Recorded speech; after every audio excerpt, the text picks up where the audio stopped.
Praise the lord. ఈరోజు మీకోసం జీవం గల దేవుని మాట, తిమోతికి రాసిన 2వ పత్రిక 1వ అధ్యాయము 12వ వచనము. నేను నమ్మిన వానిని ఎరుగుదును గనుక సిగ్గుపడను. నేను ఆయనకు అప్పగించిన దానిని రాబోచున్న ఆ దినము వరకు ఆయన కాపాడగలడని రూఢిగా నమ్ముచున్నాను.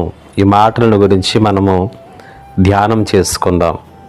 విశ్వాస జీవితంలో మనము నేర్చుకోవలసినటువంటి ఒక ప్రాముఖ్యమైనటువంటి పాఠం, మన జీవితాలలో ఆలోచన చేయవలసినటువంటి గొప్ప విషయం ఏంటంటే, మనకు సంబంధించినటువంటి విషయాలను దేవునికి అప్పగించడం నేర్చుకోవాలి.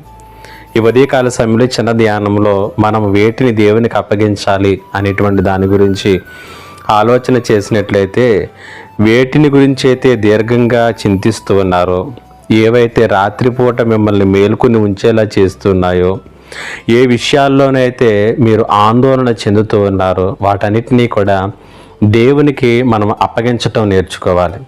దేవుని చేతుల్లో పెట్టడం నేర్చుకోవాలి. అంత మాత్రమే కాదు కానీ, మన భయాలను, మన భీతులను, మన భవిష్యత్తుకు సంబంధించి అంధకారముగా నీకు కనిపిస్తున్నటువంటి సమస్తమును కూడా దేవుని చేతులకు నువ్వు అప్పగించుకున్నప్పుడు ఆయన వాటన్నిటినీ కూడా ఆయన చేతుల్లో నీకు తీసుకుని అద్భుతముగా నీకు కావలసినటువంటి ధైర్యాన్ని, మనోనిబ్బరమును, సమయోచితమైనటువంటి జ్ఞానమును, సమయోచితమైనటువంటి సహాయమును ఆయన నీకు అనుగ్రహిస్తాడు. ఇలాగున మనము అప్పగించాలంటే మనము దేవుణ్ణి కేవలం నమ్మినటువంటి వారిగా మాత్రమే కాదు కానీ ఎరిగిన వారముగా కూడా ఉండాలి అనే సంగతిని పౌలు మనకు జ్ఞాపకం చేస్తున్నాడు. పౌలు అంటున్నాడు, నేను ఏ దేవుణ్ణి అయితే నమ్మానో ఆయన నాకు తెలుసు. ఆయన శక్తి ఏంటో తెలుసు, బలం ఏంటో తెలుసు, ఆయన ఏం చేయగలడో నాకు తెలుసు. ఎందుకీ నువ్వు నమ్ముతున్నాను అని చెప్పుకుంటున్నటువంటి దేవుడు ఎలాంటి దేవుడో, ఏం చేయగలడో నీకు తెలుసా?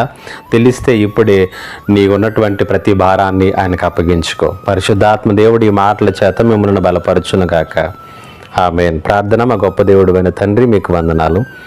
ఈ మాటల చేత ప్రతి ఒక్కరిని కూడా బలపరచమని యేసు నామములో అడిగి వేడుకొనుచున్నాను పరమ తండ్రి. ఆమేన్.